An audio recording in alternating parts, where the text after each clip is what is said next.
ka verse nga ating isgutan. Dagaygon diri iya sa Ginoo ang tibuok kalibutan ug ang tanan nga anaa niini. Ang yuta ug ang tanan nga nagpuyo niini. The earth is the Lord and the fullness thereof. Ug ang tanan nga nagpuyo niini.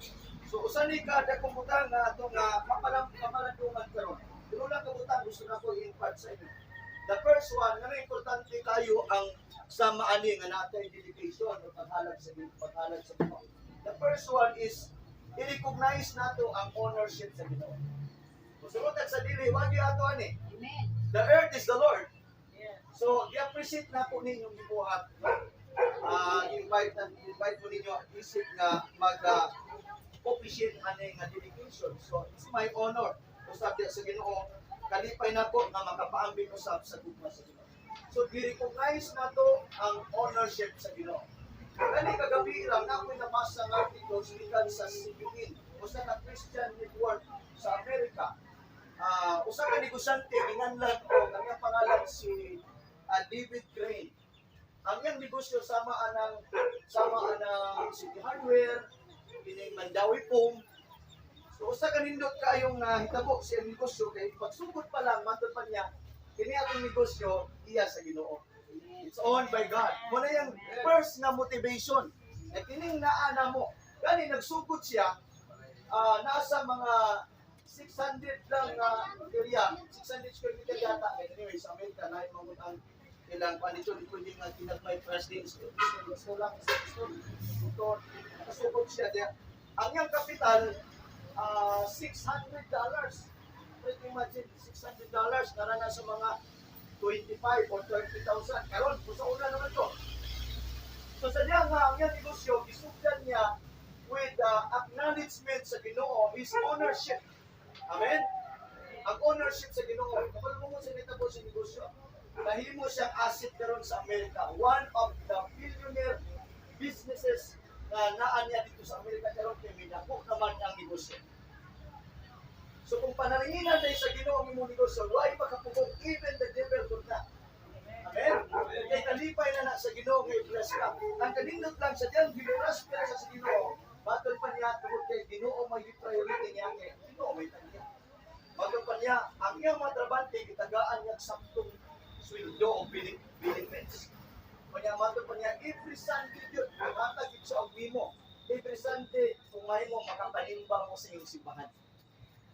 Dili monopoli nga dire sa amo. Well, isa na may Ginoo. Amen. Importante nga kita na atay tinuod nga relasyon sa Ginoo. Kaya sa tanan ang pagkilala to sa Ginoo, ibase nato sa eksaktong pundasyon nga mao pulong sa Dios. Walang importante kay nato ang pulong sa Ginoo mga igsunan. Amen ba? Kapay may mo sa balay, di na lang basa mo ana. Eh saan na to pagkilang Ginoo kung wala ni? Amen. Nakailala sa presidente ko, lisod kay nga taga sa balaod. Sama sa Manila, doon may usa ka bagong ordinansa dito sa Sagadagang Syudad. Na bawal na maghukas-hukas or else i-aristoon o i-priso. Nga karon mga pugay simple na magigugol sa mga community sa syudad. Naghukas-hukas dito kay usually naandan. Di pambalog. Kung aman may kabalog, ay nangay balaod. I-implementar na sa inyong mga puro president. Wala lang yung bipansin.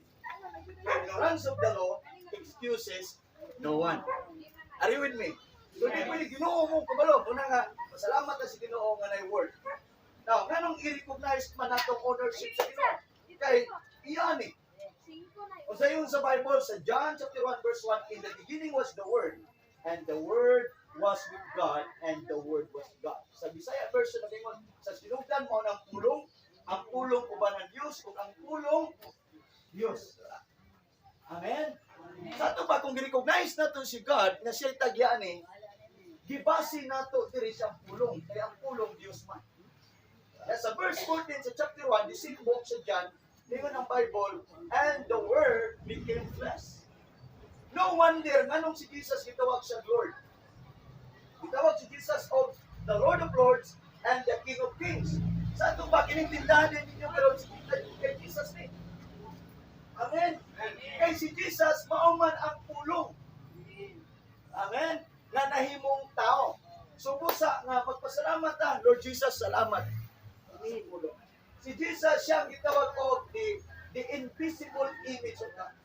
Siya ang panagway sa dili makita nga Dios. Amen? So, i-recognize na to. Ikadua is to honor God. Honor. Dahil mo nang kilala mo siya, pero ikadua, imo din sa pasidungan. Amen? I-honor na to si God sa tanan nga naa na to. Muna nga Bible, always give thanks unto the Lord. Naman siguro yung panahon sa atong negosyo nga hinay. Pero salamat sa Ginoo na naging customer. Kamu lang daan mo na market ani. Amen. So kamo giuna mo yung customer ani. Dili kay adi ko kras nagbantay. Dito ko palit silingan. O patronize din mo sa iyong own nga negosyo. Amen. Ato pagpakan si Lord. So i-honor na to si God kay Jesus.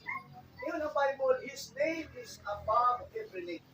Na may kalistanan, na challenge, na problema, but you can ask the name of the Lord. His name is Jesus. Lord Jesus, may problema sa negosyo. Lord Jesus, may problema, nagkagunyang man. Dalo na ito nas Ginoo. Ayaw itabi silingan, hindi nakatabang ito. Karon doon ay diuso nilang tawag na Marisol o Marites. Adik pinakatabang natin.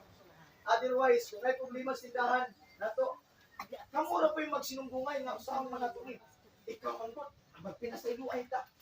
Abi niyo, inyo, kung di nyo na i-practice na kinaya, magproblema, rin mo. Gamay problema, later on, mudako na siya, magkagumbot na siya, at problema mo ka na, parang bantal ka itong negosyo. Kaya wala ka nagkasinabot. So, nanginaot ko nga, dili na mo abot na to. Amen? Amen. Confident ka, muna nga, i-honor na to si God. Pinaagi siyang ngalan. Amen? His name is above every name. Every nation bow and every tongue shall confess that Jesus is Lord. So i-acknowledge nato si Lord Jesus sa tanan nga senaryo sa negosyo, sa tanan nga sitwasyon. Amen. Magi panahon na siguro mangutang, pwede ba mangutang direct dito sa dayan ko niya? Iyampo, now listen. Iyampo ninyo makakayag. Hindi kayo itabi. Inisipon. Sila iyampo ninyo. Kaya kita na kayo magpinapanga. Maunay maayong relasyon. Kaya tinood na pakigrelasyon sa Diyos, nagsugod sa may relasyon sa imong sikatao. Now listen, kabalo pa mo ang pinakadakong sugo sa Ginoo.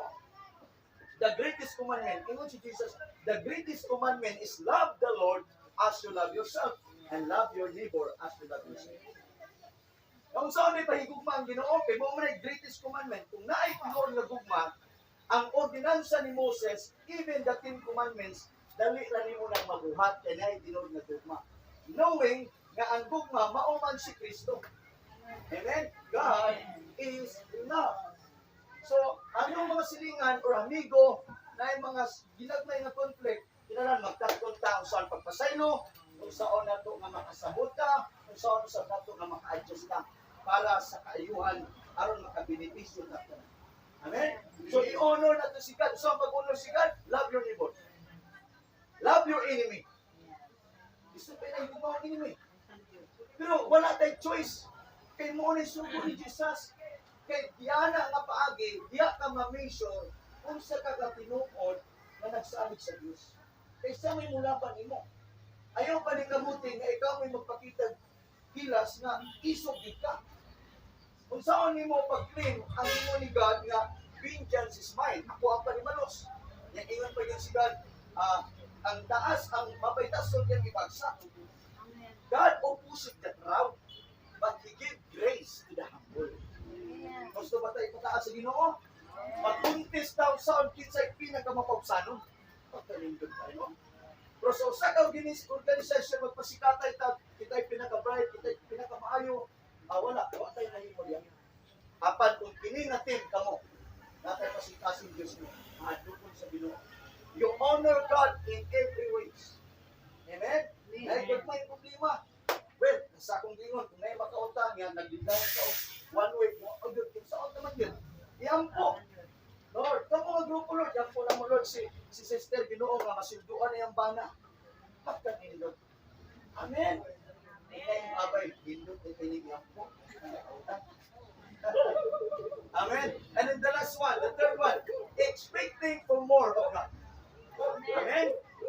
So, dili na lang tamang negosyo kung pag-una-una ta, mapang-takmihan. Be positive. Amen. Very positive. Ingon si God, if you are trusted in a little, you will be trusted in much. Kani, gamay pa man eh. Pero, kaya na sa Ginoong himuong anak. Posible o imposible? Kauna-una. Sabi niyo, si Manny Villar, mo naman ay number 1 karon, the richest man sa atong nasod. Nagsugod na sa gangay. Napuyo na nag-squatter. Pero naman nga na imong the richest man.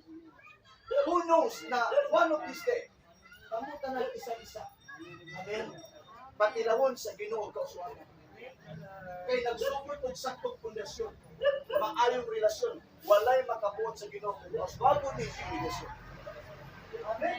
Wala hindi makabuot sa Ginoo, pero ang sikreto mo na ni, i-recognize nato si Lord nga iyaan ni. Walay mangangko nato dire. Amen. Amen. Kuma man ato. Iyaan ni sa Ginoo. Manay, iyaan ni sa Ginoo. Then the moment na i-recognize ni mo si Lord, manang kadaddag, yung pinatulang ako.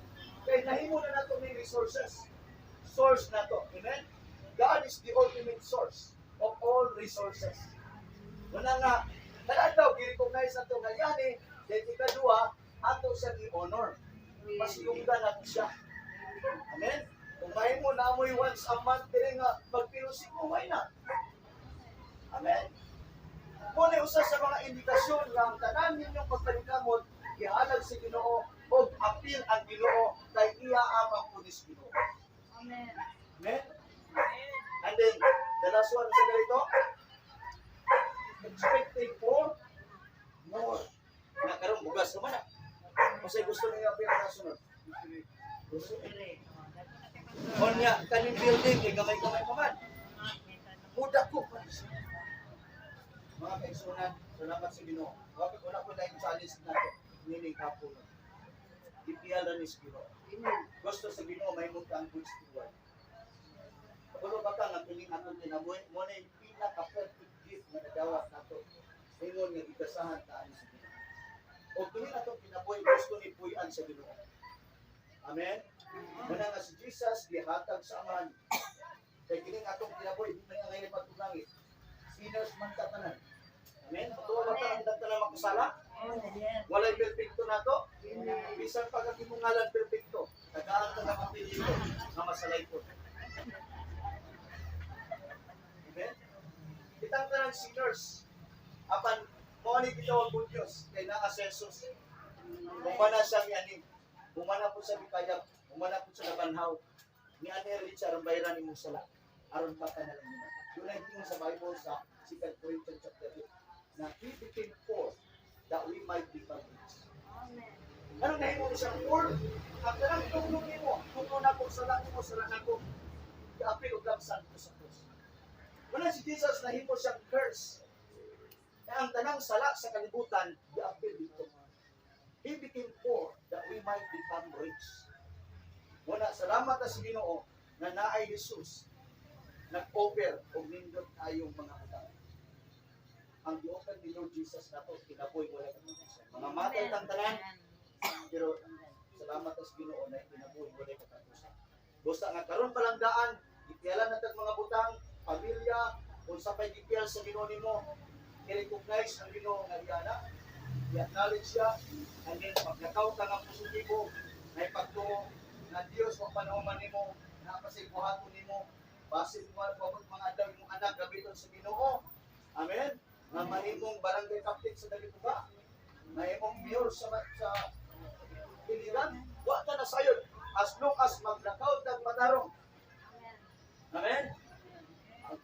Ang tikang sa mga matarong, God will order every step sa mga matarong.